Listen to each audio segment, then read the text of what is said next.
Hello, agus fáilte de gach duine atá anseo lína lingneo in éan agus seans níos fuide in ggéin go félas ganán na Gaillimhe. Is mis Lorna Kelly cean na Agri Commissioner le TG Cahir, agus tá TG Cairínta brodúil a bheith mar ceanta urthirí ar an phleá a rístim lína agus cógóir agus mór leis an furin ar fad as ucht an féile chuir lína héfachtú.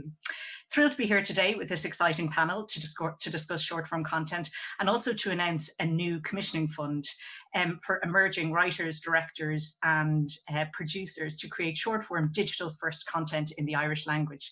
This new initiative, being launched today by TG Cahir, is in association with the Broadcasting Authority of Ireland, Northern Ireland's Irish Language Broadcast Fund, Údarás na Gaeltachta, and in association with Gréasán and Meán.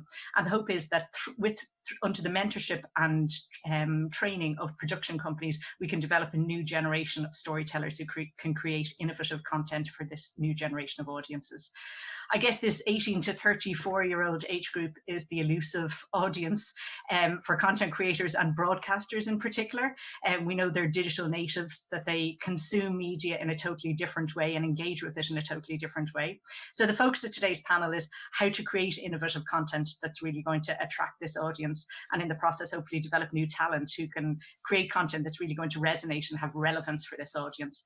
So we have a great panel here along with us today, including Louise Thornton, who is the Digital Social and Youth Commissioning Executive of BBC Scotland, Rhodri I had it a minute ago, Dyfrig, sorry, who is the Online Content Commissioner with F4C, Maeve McLoughlin, who's the Youth Executive with Northern Ireland Screen, working with BBC Three and BBC Northern Ireland, and Éamonn McManus of Moose and also TG Lurgan. So, Céad míle fáilte díobh ar fad ar this. It was mentioned there is a Q&A section here at the bottom. We have a lot to fit in the hour, but we do hope to come to questions at the end. So feel free to throw in questions and I'll be trying to flick between two screens and address those as well. So I know time is going to fly, so we might just kick off with go around the houses or the Zoom screens in this scenario and say hello to our guests, get a bit of a sense of who they are, what they do, and their thoughts on attracting this younger audience in a digital or short form space. So maybe, Louise, we might kick off with you, if that's all right.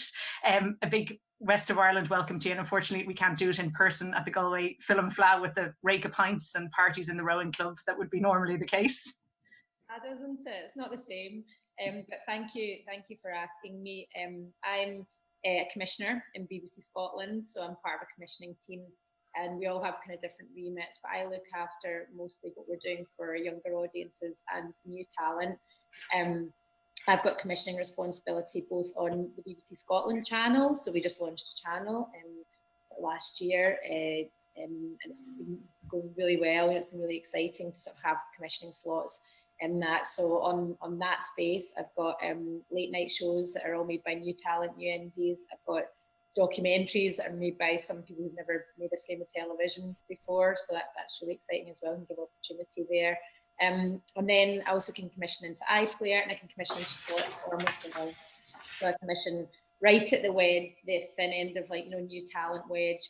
I commission a project called The Social, which has been going for about 5 years now. So that's really about emerging talent, kind of like cross genre. And then what I'm looking at is how do I kind of develop people who are coming through pathways like that and take them into some longer form opportunity into iPlayer and BBC Sounds, which is a podcasting platform, and then ultimately thinking, what's the kind of longer form opportunities on channel and series potential that I can take people towards. So it's quite a broad brief. I cover everything from docs to comedy to drama. I've got some drama pilots on iPlayer at the moment. So, but it's the main focus is really how can we grow the creative sector in Scotland, and how can we bring through fresh voices and fresh talent and really develop them, so we're not just kind of throwing them into a 6-part series from the word go. It's a really extensive brief. Maybe, I know there's a short promo that you sent us in terms of BBC Scotland in general. We might play that if it's all right, and just give people a sense, I guess, of maybe the tone and personality of BBC Scotland, if that's all right, Ray. If you're scared and walk away, 'cause there's no need to feel ashamed. Yeah, we all feel the same. I fell in love with rock and roll until I found it was false. It plastered on a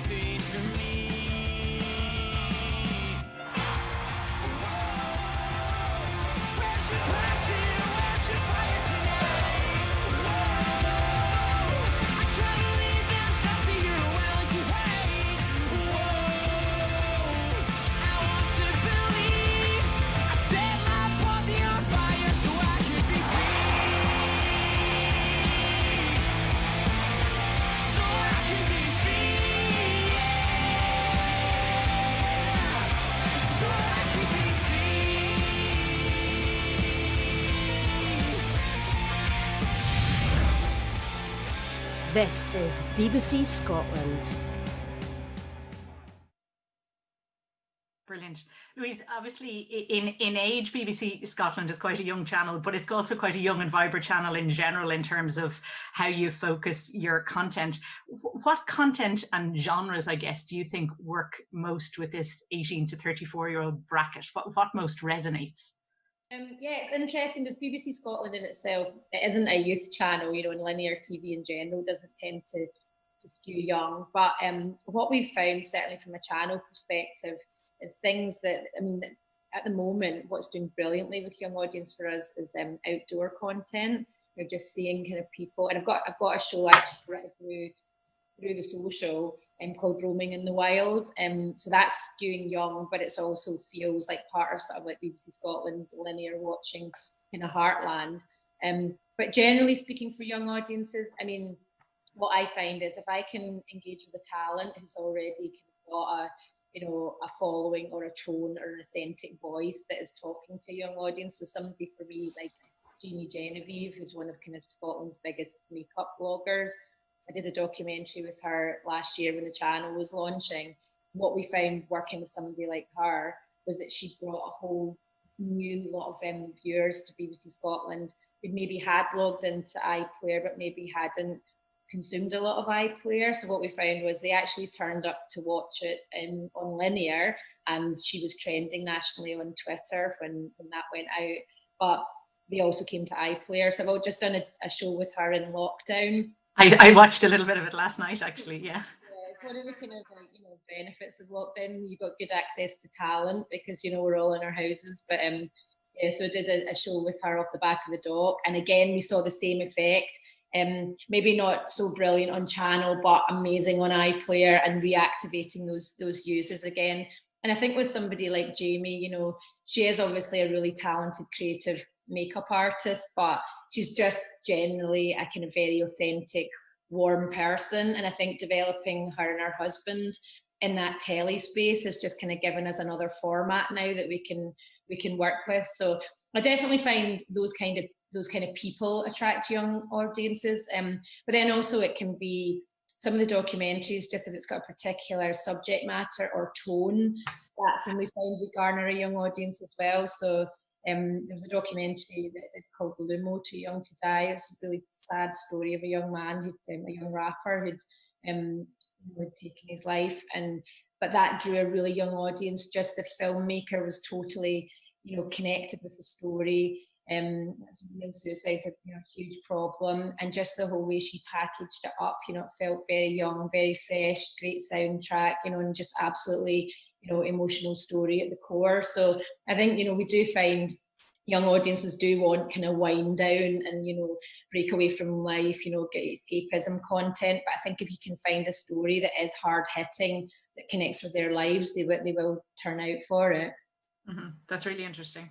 Maeve, you were appointed last year into the youth executive role with Northern Ireland Screen, working with BBC Three and BBC Northern Ireland. So I think it was to focus on creating content in this space, digital space for a younger audience, but also to develop the creative sector in Northern Ireland.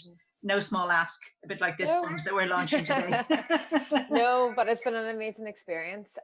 So I specifically work for BBC Three, but within Northern Ireland, and I also kind of work with the whole sort of indie sector within Northern Ireland. And now I'm also pairing up with Louise and a few others to do this also in Scotland. But it's a great opportunity for us to try and develop the content that's being brought in from different parts of the nations and regions, because one thing that we've really discovered is for a youth audience, it has to be content that they actually can resonate with, and we need stories from all across the UK and Ireland to find those people and to have all those backgrounds and experiences, because then that's how you're going to draw your audience. It's content specifically for them. So I think what happened was very early on, BBC Three and BBC Northern Ireland recognised that there was a gap in that part of the sector, and they've now tried to push it out across different parts of the nations and regions. So it's been a very exciting opportunity. So I've really enjoyed it so far. Brilliant. I know a lot of us are probably familiar with various brands on BBC Three as it is, but I know you have a promo reel as well. That crosses, I suppose, a couple of the genres with some of the favourites like RuPaul and stuff in there as well. But we might give that a whirl now as well to give people a feel of BBC Three. Mother has arrived to BBC Three. Yeah, man! This is a love story. Makes me so sad. We're here to be heard. Oh my god. That's a lot of kids. I can't lie to you, look. This is amazing. Action. Hello, Governor. That's bad. It made me feel like all those kids who are like me had hope. Like, they weren't going to have the same struggle. It wasn't going to be the same for them. This competition is perfect because UK rap has never been this big ever. I'll take the love of your life with no shame. Some man wanna shoot, got no aim. That was A1 entertainment.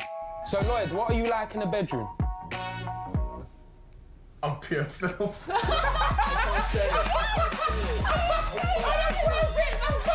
Why do we still sleep together? How many times did you cheat on me? I lost count. It was a kiss, babe. You shagged someone. You posted a letter, I just stamped it. Hair is everything in this city. No salon in the world looks like my salon. They haven't got this creative brain. Now that we're all together, there's something that I really wanted to open up to you all about. I'm trans.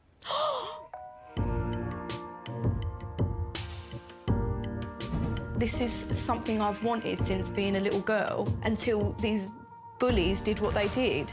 And I wanted to just find every single person that had ever said anything horrible to her and just look them in the eye and say, like, look what you've done to this girl. Talk to me instead. Babe, don't do that. It's difficult to watch someone that poorly. And there are real tears and he's really sobbing and then he's smashing his head off of the glass. This guy is fully breaking my heart. I've applied for so many other jobs, and you know what? I can't get my foot in the door because when I take a box that says white, working class. Almost 1 in every 100 people in Yorkshire and Humber are addicted to heroin and other opiates. There were gunshots down there, there was stabbings. Stuff like this happened practically every day. It was amazing to watch, like so delicate. I stitched up afterwards, and she said my stitching was really good, so as well, thank you. We're not going to do anything to inflame this situation. If it's a fight you want, it's a fight you're gonna get! Is it wrong that I'm absolutely buzzing off all this? No, brilliant. Shows my heart. Oh, God. This turned out to be one of the best days of my life. Yeah. Oh, my God. The ultimate. Oh. Hold on. I want to f*** the priest. Do you really want to f*** the priest, or do you want to f*** God? Can you f*** God? Can you just arrest her, please? I can mace her. That would be lovely. Sit down! You nailed this. Ding dong. This ain't the BBC I grew up watching. I used to watch Blue Peter and the Antiques Roadshow. Really addictive programming in there. Yeah. Maeve, I know the BBC probably has a whole machine of audience research in terms of identifying trends and themes. So let's say Irish production companies who are interested in this Blue Nua fund that we're talking about today are interested in going into this space and looking at this audience. How would you recommend they look at trying to find, I guess, stories and themes and trends that are going to really resonate with this age group? I think it's really important. And one of the things is definitely when I'm sitting within the commissioning room is making sure that we're getting authentic, aspirational, escapist television that is going to really resonate with the young audience. And what we love is whenever companies come in and they actually have young team members that are pitching with them, because it makes us really realize that they are actually bringing in younger members who are living that life, who actually have that point of view, and they're actually tapping in that sort of that age group into their development. So yes, it's great that we at the BBC have all this background sort of access to all the different stats and all that jazz, but it doesn't take a lot to kind of get online and see what young people are watching. You can get lots of different information from broadcasts about what's doing well currently with audiences. So looking at audience trends, not just on linear television, because we're a digital channel, we really focus on social media. We see TikTok, we look at different YouTube stars. And it's really important that you are creating authentic content that's going to resonate with your audience. So that would be the first advice that I would give. Brilliant. Rhodri, we might jump over to you if that's all right. Rhodri obviously is the Online Content Commissioner with S4C, and I know you deal with online digital content across S4C, but particularly Hanch, which is the social platform for 16 to 34-year-olds, a bit like Block that we have on TG Cahir, but I know you've commissioned probably more into this space than we have to date. You might give us a bit of a sense of Block, and then I know there's a little short promo reel as well that we can play for the audience. Yeah, so we started Hanch in 2017. And the aim really was to shift, straight to online, create for online for that audience where they were. Before that, we were, we had magazine programs still, and they weren't performing well. And, we wanted to make a big shift. So we decided to go all in on social platforms and commission for those. And, it's just been growing ever since then. It's, we've tried to sort of branch out when we feel that the audience is kind of growing, and so we started sort of just with Facebook and YouTube in particular, and then slowly but surely kind of grown to other platforms over time, commissioned mid-form documentaries as well as podcasts, and recently we did a short film challenge. We worked with the drama department to do a drama series as well, which was sort of made for online. So there's been lots of things which have expanded over time, and of course, that audience shifts and goes in different directions, and we just try to move as fast as we can with them. And TikTok being the most recent one of those shifts. Yeah, it's all about being reactive. We might quickly play that clip for Hanch at the moment. Yeah, great.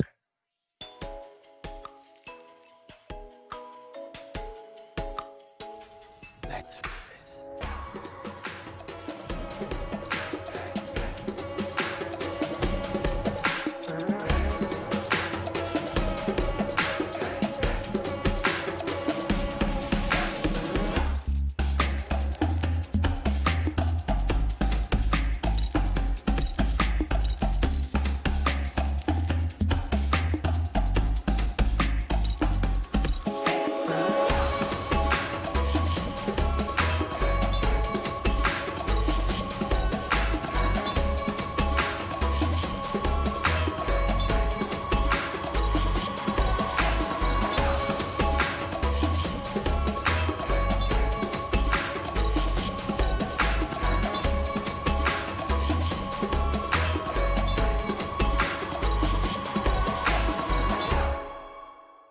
Brilliant.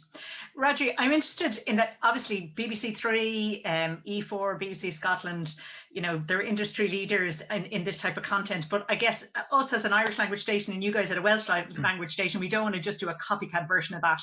And I'm looking at the BBC Three promo with the likes of RuPaul, and we're not going to have a RuPaul equivalent, and that won't work on TG Cahir. How do you try and, I suppose, still do kind of original content? TG Cahir's motto is Súleile, another viewpoint, and we want to resonate with an young Irish language audience. Yeah. How do you attempt to do that in the Welsh world, if you like? Yeah, it's a fine balance between sort of creating content which resonates with that Welsh language audience, which is resonates with their lives and their experience of being Welsh speakers and being in Wales, as well as having content which is aspirational and reaches beyond Wales as well. So comedy was our sort of basis and is still sort of big part of what we do, and finding that talent, developing it, and obviously much of that, the ones that really go furthest are the ones which point to an experience of being Welsh or have a connection with Welshness, and that just rings with people. However, with the documentary strand, we've really tried to open that out to, amazing Welsh individuals living, working abroad, making sort of an impression on a big scale, and to try and sort of just broaden horizons, way beyond, and whether that be, research in the Arctic or sort of fashion in LA or whatever it is. And so, yeah, that's the sort of the balance, I guess. You're kind of talking to people, helping them have a platform to express their current identities in all its, glory, and always trying to push that and find those those voices which are not finding space on television at all, really. But yeah, that's the kind of. I probably, as a minority language station as well, you probably have the other challenge that we have is that the budgets are a little bit smaller. Yeah, they're a bit smaller, and we sort of, although we try to sort of, we've been investing more and more in this made for online. So I think we started small and then realized as we got the success, we're able then to put more money in and make more pitches for more funding, and so we're slowly but surely eating out of the sort of the television content budget. And there are crossovers as well, and I think this is the thing, it's not just sort of online. Much of the talent we've developed early on have now crossed over into making series for S4X. So Chris Roberts, who's a barbecue chef, who sort of swears like a pirate and is kind of this gung-ho attitude to making sort of barbecues on top of mountains. I had the pleasure of meeting him at MIP, yeah. Oh, have you? Yeah, he's incredible. What a character. And, he's now on his third series, which he did one during lockdown, which are really successful. So, it is part of being a talent pipeline as well. Okay, great. Éamonn, obviously you work with Moose, which is a digital agency, but also you're the creative head behind TG Lurgan, and TG Lurgan has probably been the greatest success so far anyway, in terms of bringing that young Irish language audience to digital platforms, and you did it through music. What do you think was the key to the success of TG Lurgan? Well, first, that's the booklet. I think it had a novelty from the get-go. Music has always worked online and YouTube. Everyone wanted to hear a different version of a different song. And the Gaeltachta has always been a place of music and translating songs. We were maybe the first people to just record them. Let's put it that way. Just record them and put them online. And that novelty factor just was enough that people thought it was interesting. And I suppose from my perspective, when we started doing it, I didn't approach it from maybe a mindset of we're a school, we're an Irish college, let's just make it. My aspiration behind it was always to make it feel like, okay, we weren't maybe going to reach the standards of the highest music artists out there, but let's see how high of a standard we can make it, even if it's just an Irish school, in Connemara. Let's just make it to the standard that we feel that it wouldn't feel too different from everything else that was online. And so when I approached it well over 10 years ago, I wanted it to feel like something I would watch, that I'd be happy to sit down and spend 3 minutes. And that's just a taste thing, and there might be 10 of us in a room and we'd all look at it and go, do you feel like you would watch this? And people, yeah, okay. So then that was the standard to not just putting it up online and hoping that it would work. It was, did we like it? And that was the test. And it was really high quality as well, which it had high production values, which really helped, I guess. Yeah, I think it's something that can get lost a little bit online is if you have a novel idea and you have, good characters, and can you look at something else and reference something in your head to go, well, will the final product look just close enough to that people will maybe let things slide. So for us, it was always about trying to be as good as we could be. And if you went back over 10 years, you'd see where it began and where 10 years later, where it was. And that was, it's a very slow progression over 10 years. And it's the same with the YouTube channels. You'll see some of the biggest YouTubers, you go back and look at their first couple of videos, they were emulating a style or something, but they didn't quite have all the greatest standards in place, but they were emulating it just enough that it worked. And then over time, they got to, they got to increase the standards just logarithmically over time to a point where you go on and look at some of the biggest YouTubers and, okay, it's a different style of content, but it wouldn't be out of place on television. Yeah, very much so. We might show, speaking of television, I think the promo that you sent us is a promo for TG Lurgan when it ended up on TG Cahir as well. So we might run that now just to give people a taste of that. Bhí mé explain if we ag dul chuig an Gaeltacht le a cóide, ach ní raibh mé explain if ag dul im a éinear. Ach bhí sin an swinam ba bhí ag mo mháthair.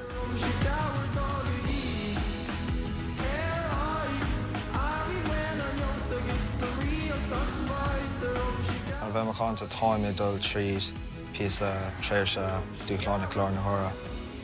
Das ma space ag ceol clasacach le ma mítar ceol nar bhí mé a bunscoil. Ceapan gfuil is sin na farga an forgiving mar rud, ní thugann si maithúnas do ghuine. What's your cat on, Talini?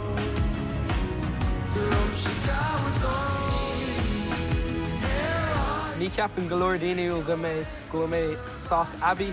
Is even am explain faoi gohfuil héal am lá fós os mo góir. Bhím lán de winning nar bhí mé timpeall in na daoine ó ceann agus grá agam marthú. Is é like gohfuil cloiste sais like clocked on sale I morthairm.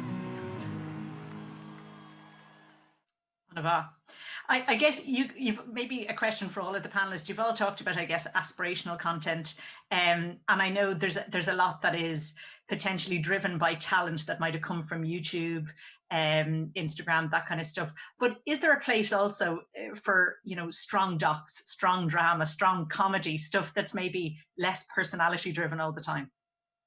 I don't know who wants to jump in there. Yeah, I can talk to that. I would say yes, absolutely. But I'm quite interested in how we do drama and comedy differently. So we've developed through the social, which is our kind of like new talent, you know, kind of digital first platform. We've developed a new drama format, and it sort of looks like, you know, it's all based around you watch it on your phone, and it looks like your phone becomes somebody else's. So we've done 3 of them now. Working with new writers, you know, performers who are at college, so it feels really young. First one was called Kidder, so that won a few awards, which was great.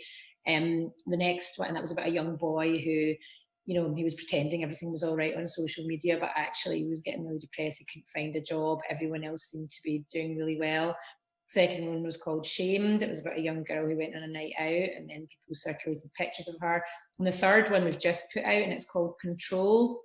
And we actually released that in 3 parts on like Facebook Watch and on Instagram TV. So I think, like, you know, with drama and things, we're always trying to sort of do things differently, and, you know, big drama budgets. There's still a place for, like, you know, amazing dramas like Fleabag and you know, I May Destroy You are just amazing. I love them. But I think it's also really interesting for, you know, new writers and new talent to be able to experiment with format a little bit more. So you can watch Control on Facebook or IGTV. And then I've also done 4 pilots this year on iPlayer, and they're 10 minutes each. And I'll take one of them to series, but series for me will be 6 times 10 minutes. So again, the form. Very good. And documentary, Rhodri, any thoughts? Yeah, so, you know, we really wanted to have some longer form, high quality content. You know, we developed a lot along the lines of the social. You know, they were a big inspiration at the beginning. And, you know, but we felt, you know, there was something missing, an experience of lean back viewing and sort of having sort of longer stories.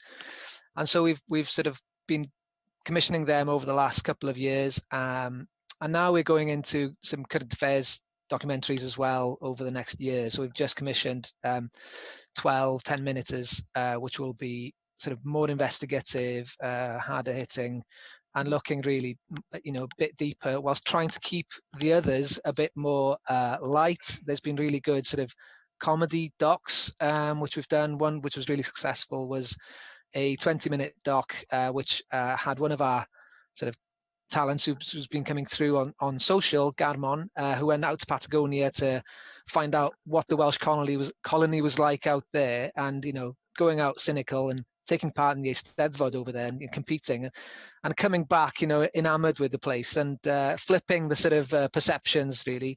So yeah, there's definitely a space there, but, you know, for us, we don't really have the budgets to do anything more than sort of, you know, those one-off pilots maybe, which can then go on higher. So yeah, it's a tricky position, and it's one we're trying to find our way with drama at the moment. You know, we've done a 8 times 10 minutes, but now we're really looking to sort of do something a bit different on the drama side, which is a bit more affordable.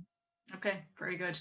I suppose that probably brings us on naturally to that whole concept of creating more short form content. You know, a lot of the production companies that work with us on a regular basis on the linear channel who might be interested in moving into this space, it is totally a different kind of transition, isn't it, in terms of going from long form linear, just even in terms of I suppose the narrative structure, but also visually, like it's visually stylistically different. Maeve, would you be able to talk a little bit about that? Sure, no problem.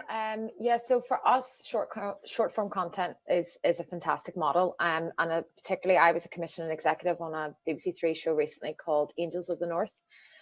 So this is a reality style show that follows a super salon in the northeast of England in Newcastle.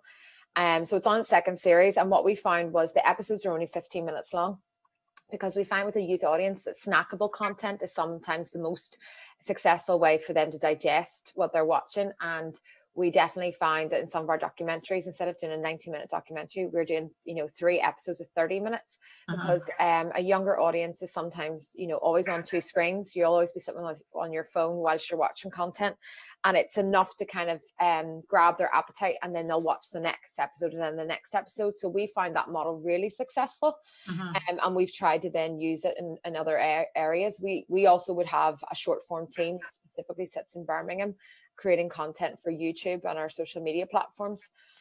So we find that, you know, you have to be quite clever with your storytelling, because obviously you're doing it in a shorter form, and you're trying to grab your audience very quickly. For BBC Three, we spend a lot of time working on titles and thumbnails to really sell our shows, because not just on you know, short form platforms, but also on the iPlayer.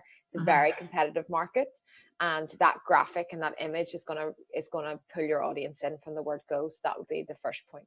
And Louise, the concept of short form, you know, and talking about durations, would you consider it something that's platform driven or content driven? You know, is it the idea that drives what duration should it be, or you hear other people saying, oh well, if it is for YouTube it should be this duration, or if it is for IGTV it should be this duration for it to work? You know, I suppose thinking more of the back end. Yeah, I think I go by idea personally, and I think, you know, as a commissioner, I'm probably quite lucky because I've got a variety of platforms I can commission into. So somebody might come with an idea to me as a half-hour documentary, but I'll be like, actually, I think I could do that in 3 minutes on which is like a nice smack in the face for them, isn't it? But if it's you know, it's interesting really, you know, just like what you see in something, and you know, when you've kind of like come from a short form background, you know, you can kind of see you hit them hard at the beginning, exactly like Maeve says, you know, title, imagery, first 3 seconds, you know, you pull them in and then you can unpack it that way. So I think I've got quite a kind of like short form sensibility about me anyway. But having said that, the drama that I was just talking about, the control that we commissioned through the social, so the 3 parts did well on Facebook, but on Instagram TV we just put out as one, and I think it was at least 12 minutes long, and the completion rate was just fantastic. So I look at that and I think, you know, yes, if you get the right idea, you know, you can absolutely hold somebody's attention on a phone like that for that long if you can draw them in the right way. And then also, you know, there's just other ideas that just, you know, that are long. As long as they're good enough, you know, people will watch them. I totally agree with what you're saying, Maeve, though, about, you know, like lead them in and kind of like give them lots. I think that's something in Scotland we need to do more of, you know, just have that like snackable, stackable. So you've got like, you know, if I'm going to commit to this, I know there's lots of it, so it's worth it. So I think that's something that we're thinking a lot about. Yeah, that's something we're working on a bit, you know, in terms of really clarifying series and sort of making use of series functions on IGTV and Facebook and YouTube, and trying to sort of enable that follow-on viewing is definitely something we're looking at. And Rhodri, I know when we spoke before, I suppose talking about this kind of language of short form, even from a production point, in terms of how you think about shooting it, You know, you talked about thumbnails, graphic imagery, but even what platform it's going to be in, what aspect ratios, what are the deliverables. It's all quite a jump for production companies that are used to just delivering a linear telly program, not necessarily on tape anymore, I know. But and I know you've a certain few production companies that work with you more regularly. Was it quite a transition for them to kind of get to that point? Yeah, certainly. You know, I think the sort of models within companies in Wales was quite traditional in terms of structure, in terms of the way they were editing, and so, you know, there's been a learning curve, and we've had to sort of develop the sector in a way, but there's also been, you know, small new companies who've jumped in who are totally, you know, understand it and can do it, you know, straight off. So yeah, there's a balance there, because, you know, we have to have volume, we have to bring some of the larger companies with us, and one of the ways that's worked is, you know, creating mini companies within those larger companies who are digital first, and sort of really building sort of teams which work just on short form and just on online, who really live and breathe that, because that's the way that they'll understand how to package, how to sort of create content which works for that audience. You really do have to sort of come from that background, I think. But we're seeing more and more companies now and individuals who are coming through who just understand it as well. So that's exciting. Very good. And Éamonn, probably you guys probably went the other way. I know obviously TG Lurgan was its own entity, and then you built a relationship with TG Cahir then, and we had a series that went out on TG Cahir's YouTube and on our linear station. Did that work, do you think? Like, are broadcasters asking too much sometimes when they're looking for potentially a longer format that's going to sit, you know, easier, potentially when it goes on to linear as well? It's funny, because when I was lucky to work with team up with Iris, that's how I got into this, and Kieran and Iris was able to take this to TG Cahir, and really the approach that I had from the beginning was just going, well, I'm used to making 2-minute content for online. Now I just need to stack up more 2 minutes and transition them well enough that it doesn't feel like a huge change.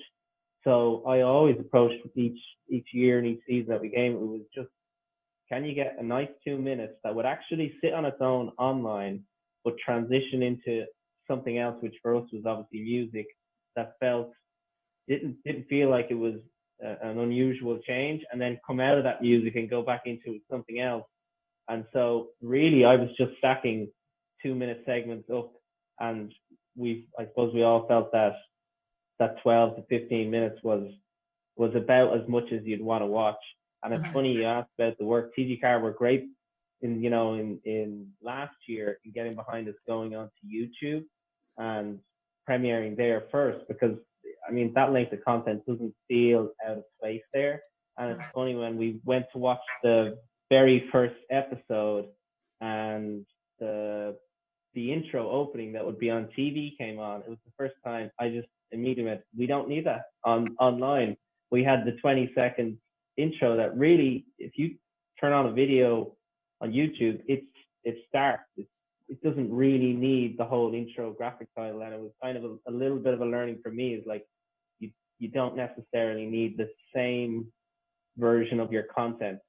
And we were active in breaking the program apart for Instagram and I believe TikTok and different places. But it was funny watching that first episode. I immediately went, we don't need the 20-second intro. It's 20 seconds where, as Maeve had said, you're not really grabbing them. They're just getting an overview of your program before your program starts. And it was a learning for me that can go in the future. Yeah, that traditional long-winded intro just falls apart when it comes to digital and social, doesn't it? We might talk maybe a little bit about platforms. You mentioned TikTok, Instagram and the likes. For Generation Z, the platforms of choice, is it all social? Like, Maeve, in terms of BBC Three, what are the main platforms that you guys are focusing on at the moment, and how are you measuring success? You know, it's gone are the days of overnights when it comes to linears. Are you constantly looking at figures? I made myself a bit sick looking at some of the figures on BBC Scotland and BBC Three last night. Well done to you guys. But is it about, is that what it is? Is it views? Is it how long they're sticking with it for? Is it longevity? Is it there an evergreen nature to it? How much they're coming back to it over time as well? I think for us, social media platforms are an inspiration, but we're very cautious about trying to do what's already being done very successfully. So we get pitched a lot of talent that maybe have made their name on TikTok and YouTube. And for me specifically within commissioning, I'm always very cautious of making sure that we're not getting what someone's doing on TikTok very successfully and trying to just mirror it on BBC Three, because that's not a successful way to bring your audience in. So there's sometimes you can see trends where people obviously are taking a real interest in a specific area. You know, there's obviously pranks have become a big thing on TikTok, and there's certain people that have kind of made their name doing that. And once they're established in that space and they're a really well-known talent, of course, I would be interested in a BBC Three show if they've got a really good following. But it's also trying to find an area of how we could bring them in without them just replicating what they've already done. So for us, we sort of respect the platforms as where they stand, and we just we monitor them rather than trying to take what's already kind of found its success and pulling it in, because for us, BBC Three has to be standalone and individual. So we don't ever want to be copycatting what's already being done really successfully on those platforms. Very good. And Louise, like, I know obviously you work on social and the social, but also, as you've mentioned before, across the player and linear and stuff like that as well. Is there value in that kind of evergreen content that can sit on the player and draw people back to your brand again and again, but particularly with this younger audience? Do you find that they are coming to the player or even coming to YouTube channels and stuff like that as well? Yeah, absolutely. I mean, I think something like the social is harder to cut through on YouTube. It just we really are finding that harder, doing much better on much better growth on something like Instagram, and Facebook's still a massive platform there. But I've got quite a few shows that have kind of taken a digital approach, a digital first approach. So I've got a music show called Tune, and the guys that pitched that to me were saying, look, music consumption on YouTube and online, like Éamonn says, is a really massive thing. So let's not try and just make a 30-minute music show for channel. Let's actually just make it for digital, and then pretty much do a stitch. That's the way we do that, and so that's quite successful actually. And it also means that, like, actually I don't always have to do 30 minutes on channel. Sometimes something will work as like a 15-minute piece, and that's great. And I've got some music pieces that are 15 minutes and comedy pieces that are 15 minutes.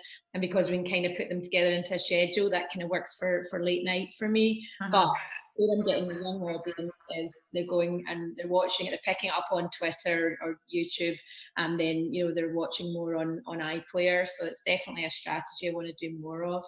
And Rhodri, when you're looking at content that's going to resonate with the Welsh audience, are you looking at platforms, or how are you trying to draw in, I suppose, that Welsh audience with your content? Is it through cross-platform promotion? Yeah, I mean, it's interesting you talk about the music program there, because we've done something very similar where we've commissioned the program with mainly made for online first, so that every single part of the program is a spot for YouTube or social. I think if I go back to the previous question about sort of finding talent on social as well, I think we've got a kind of different approach there, because in the Welsh language, you don't tend to have that much organic sort of people making vlogs and doing TikToks, although TikTok is surprisingly, the Welsh TikTok scene is surprisingly big. So we have to do a bit of sort of encouragement and giving a platform and co-production with them in a way. So we kind of go, produced UGC in some senses. So we're kind of working with them, finding people, but also sort of helping them through and giving them assistance really in polishing their work and the platform. There's lots of stuff we do in terms of the growth on promoting programs on social has been huge recently, but that's kind of not my department at the moment. But we tend to focus more on the original content made for social media. Very good. Okay. I guess when you're talking about then new talent, then a lot of that new talent on screen, like you said, is potentially through social. But what about new talent on the other side, like those writers, producers, directors, that I suppose the new generation of storytellers that I suppose with this scheme Glú Nua that we want to kind of bring forward, and hopefully that they can kind of author and drive this content a little bit more that can target this audience. Maeve, I guess you're working kind of very directly through that, and you yourself came up through a development scheme. How would you recommend, I guess, production companies, I suppose, look for that talent, and or how do they find the right matches and talent find the production companies? I think there's so many amazing schemes out there at the minute, you know, targeting young, new talent. So it's very different now than what it was maybe 5 or 10 years ago within the industry. So there's lots of different routes in. There's a lot of people that are creating their own content and putting it out there. So I keep a really big eye out myself, you know, out on different social media platforms. There's obviously different Facebook groups and Instagram sort of followings that you have people posting their own materials. So I think it's really important that companies are aware of people who aren't getting that opportunity step through the door.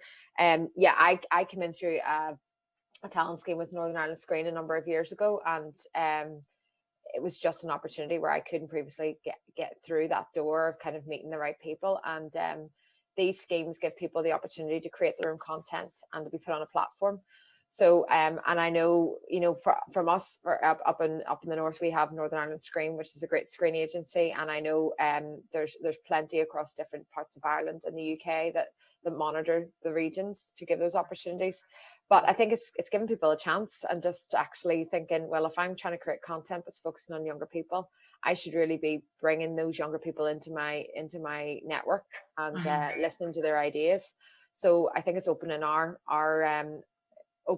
thought path of what we think that young people who maybe don't have as much experience under their belts, but have really innovative, exciting ways to create content, and giving them those opportunities. And Louise, sorry, go ahead. I was just gonna say that really that's how maybe I came to get TG Lurgan onto TG Car. Was we had this channel, this YouTube channel, and we were looking to, you know, continuously go forward. And I had a relationship with Kieran in Irish Media Productions, and I went to him and said, you know, can you help me get this onto TG Car? Because I was desperate or really wanted to do something that would be broadcast. And Kieran was great to work. He knew the language. He knew what needed to be put together in a document to get this to TG Car to impress, you know. And so for me, it was a case of approaching him, building a relationship there to submit, and maybe not try so much from the outside to do everything myself, to try to go first time, can I get in the door? It was to partner with a production company that had a relationship, and that made a lot of sense. And even since then on the production, or last year, we had Hanani Bryn with us, who was on, I don't actually know what scheme it is, the TG Car partners, I'm not quite sure, it might be a BAI scheme or something like that. And again, there's talent coming through in fairly big, you know, roles with responsibility, first time out the gate, and able to get onto a production, and, you know, hopefully it learns something on our production and take that going forward. But really, from my perspective, it was the idea of, if you're a young filmmaker or creator, is try to partner with a production company that you like, and you want to do something in their style on TV, but you have the idea. I would say the approach. Yeah, and I guess like any content, if you watch their content, you'll kind of get a good sense of whether they're a good fit for you, isn't it? Yeah. I guess maybe as a final question for you all on this topic, because I see a few questions have come in and we'll try and get to them before our time runs out. But I suppose diversity is a big buzzword in general at the moment, and trying to create a diversity of voices and subject matter, and both in front and behind the screen, talking about this developing new talent.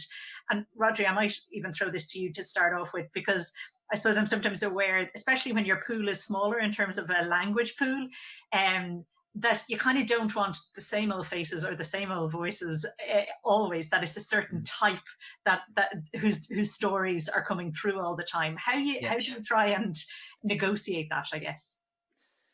Yeah, it is a challenge. I mean, I think we laid it out at the beginning of Hansh that, you know, we wanted it to be a different place to the channel usually, and take a few more risks with people who maybe you know, weren't experienced, and that did help us bring through, you know, people from diverse backgrounds. And but you have to kind of keep on top of it all the time and keep pushing companies and keep looking yourself at who's out there doing stuff. In recent commissions now, we've also kind of really looked at geographic diversity as well, and socioeconomic backgrounds, and really commissioning sort of short form content specifically from the northeast of Wales, where we're underrepresented, totally in terms of creators. Also, parts of southwest Wales. So it's we've been successful, and recently, after Black Lives Matter, we've done a sort of month of videos, getting different contributors, really kind of finding lots and lots of new people through that, actually, who can contribute comedy, entertainment, documentary, and it's been fantastic for us. But then it's got to be targeted as well. And my big push, I think, at the moment is we're doing, I think, okay on screen, but behind the camera we're really poor, and that's even tougher. But I think the way to do it is to commission projects specifically targeted at a group, and try to get those people working together and working with established production companies who can mentor them and really give them the confidence often to kind of pitch ideas, because people don't think they can, and that's a tragedy, really. That's really key. We have a few questions, and I know we're starting to run out of time, so I might run quickly to them. A question here from Adrian. When something is successful and resonates with young audiences, is it because of organic growth? So he's basically asking, are young people finding and discovering the content and sharing it, or is it primarily driven by heavily promoting it yourself? Anyone want to grab that one? Yeah, I can take it for BBC Scotland. We don't put a lot of money behind things. Sometimes on the social, if we think something's taken a bit of a trick, we might put a tenner behind it, but really we don't have a big marketing budget at all. So the stuff that so big piece for us was a piece called Time for Love, like a year or so ago, about a young guy. It's a spoken word piece. He was talking about homophobia in Glasgow in the modern age. And that just took off, and really, there wasn't much promotion behind it. It was just a really relevant subject, beautifully executed, just like gorgeous piece of filmmaking. And that did well across all the platforms just because people shared and tagged, they just engaged with it. And then on sort of like iPlayer and channel, what we find there is you need a good content discovery strategy around everything. TV trails are one thing, but we work really closely with our sort of like digital content discovery team to make sure we've got a kind of like a social plan for everything. And again, we don't have a lot of money to put behind things, so we just need to try and make the best out of the social content and target it to people where we can. Mm-hmm. Speaking maybe of money, there's two questions in, and I might kind of combine them. One is from Seamus McTaggart over in Scotland, MacTV, and Kieran Hartigan of Iris, both in relation to budgets, the $1 million question. So they're asking about the tariffs that are being offered to work for short form content across the genres, budget and duration, and also whether there's a consensus among the different broadcasters in terms of a standard budget for online short form production. Anyone wanted to grab that lovely question? Rhodri, yeah, I might throw it to you only because I know a bit like us. It's the same when it comes to linear. We'd have a different budget scale than the likes of BBC Three and potentially BBC Scotland have.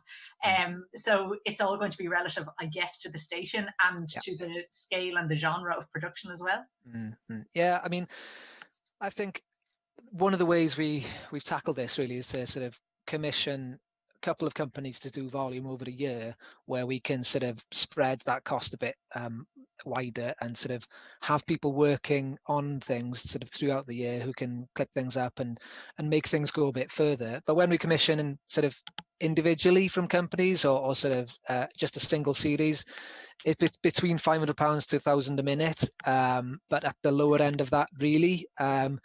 Documentaries are also about the same tariff, but once you're up to £1,000 a minute, then we're probably the same cost per minute as television then. So for us anyway, so it's kind of, you're getting into an area where so at the moment we're roughly about 10,000 for a 10 to 15 minute documentary. That's what we're aiming at.